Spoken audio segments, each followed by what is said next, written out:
Bismillahirrahmanirrahim. Assalamualaikum warahmatullahi wabarakatuh.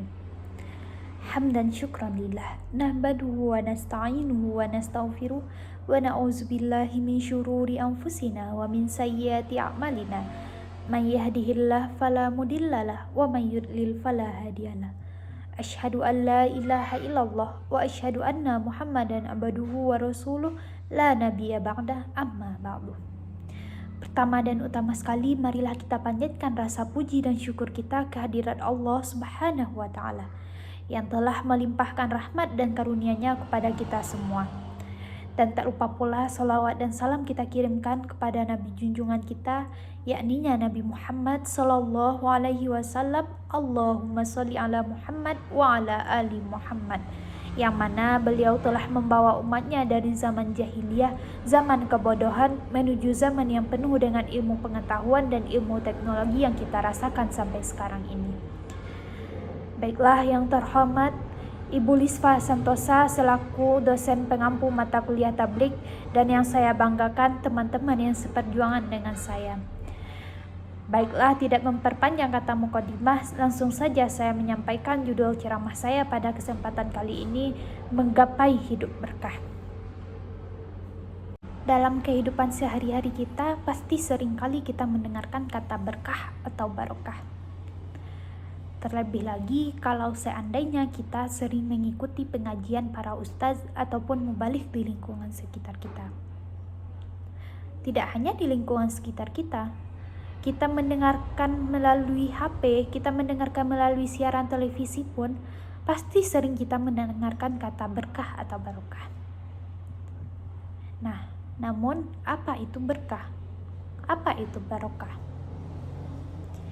Ya, berkah ataupun barokah itu kata yang paling diinginkan hampir oleh semua hamba Allah yang beriman. Kenapa?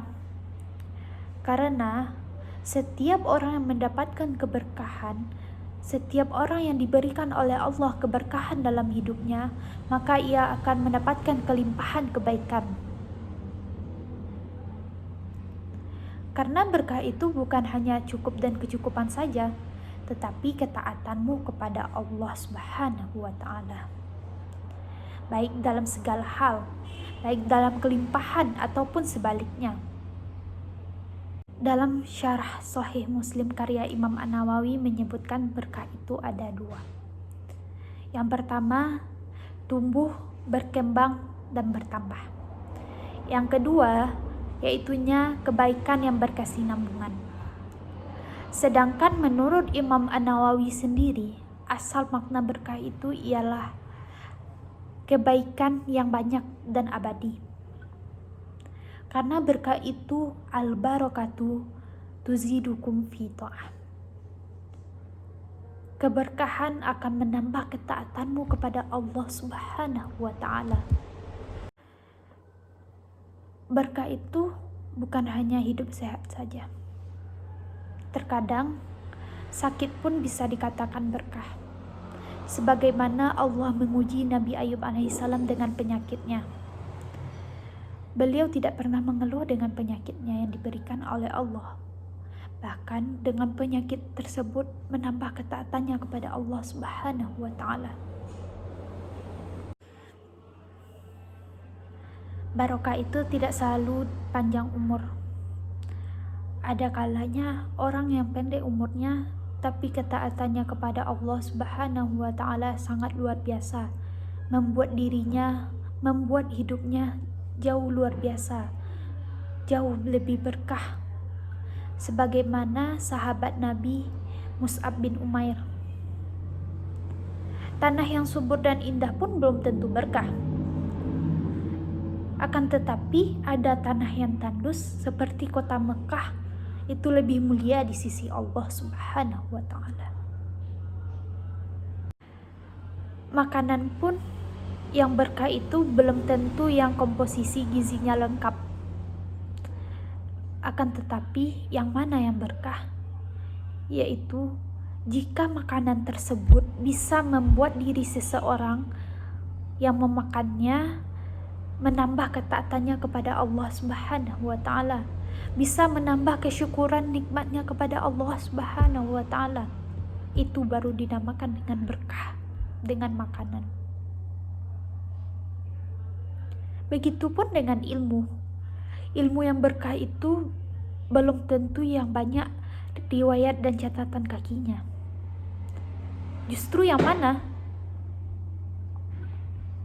Ilmu yang berkah itu yang membuat diri seseorang yang bisa meneteskan keringat dan darahnya untuk beramal dan berjuang di jalan Allah Subhanahu wa taala.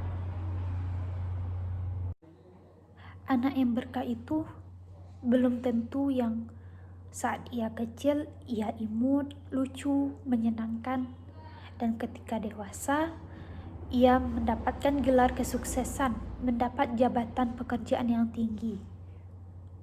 Belum tentu itu yang dikatakan berkah. Banyak dari anak-anak sekarang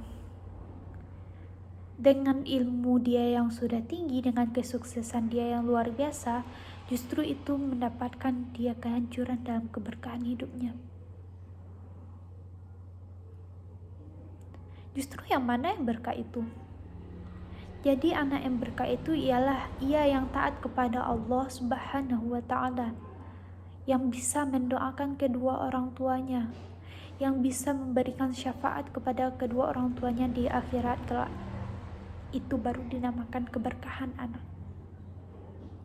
Orang miskin juga bisa mendapatkan keberkahan, bahkan lebih dari keberkahan orang kaya, selagi ia bisa tetap bersabar, tetap berbuat baik, dan taat beribadah, istiqomah beribadah kepada Allah Subhanahu wa taala.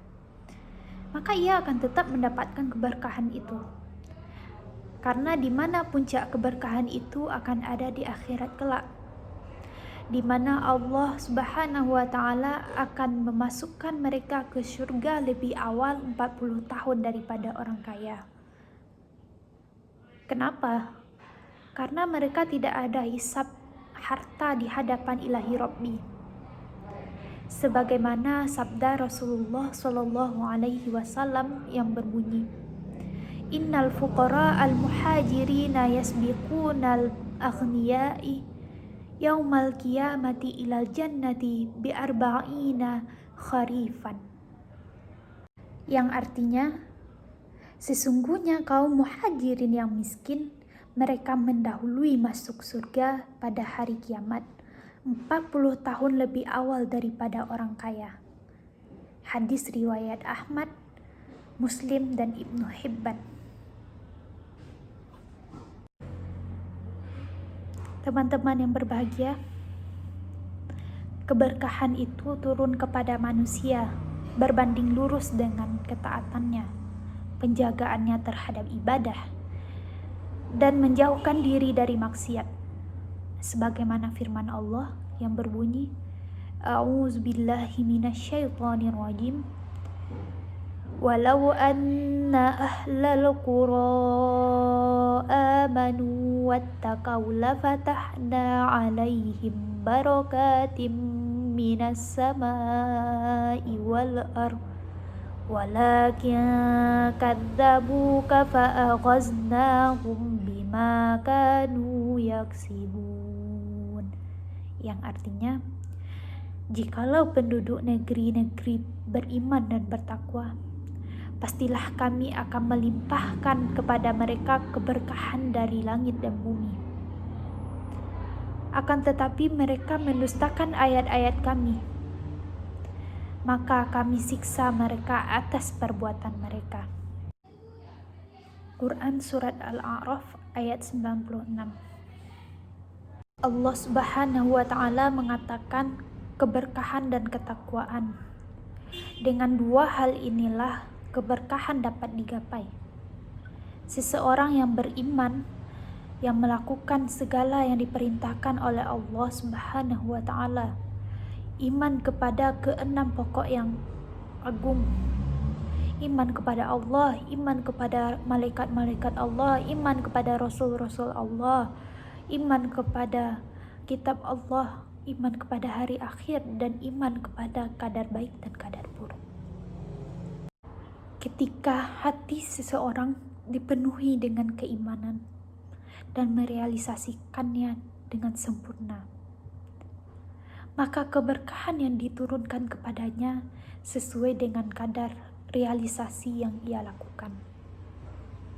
Kemudian, ketakwaan kepada Allah Subhanahu wa Ta'ala dengan melakukan apa yang diperintahkannya dan meninggalkan apa yang dilarangnya. Jadi, takwa bukan hanya sebatas perkataan di bibir saja, dan bukan pula sebatas pengakuan semata. Namun, takwa yang sebenarnya adalah beramal menaati Allah berdasarkan petunjuk dari Allah dengan mengharapkan pahala darinya, dan meninggalkan dosa berdasarkan petunjuk dari Allah disertai rasa takut akan azabnya. Maka dari itu, marilah kita berlomba-lomba mencari keberkahan yang diberikan oleh Allah Subhanahu wa Ta'ala. Semoga dengan keberkahan tersebut kita bisa menjalankan kehidupan di dunia dan juga di akhirat kita dengan selamat. Sebuah awal pasti ada akhirnya, itulah kenyataan dunia fana. Begitu juga dengan ceramah saya pada kesempatan kali ini, mungkin hanya itu yang dapat saya sampaikan.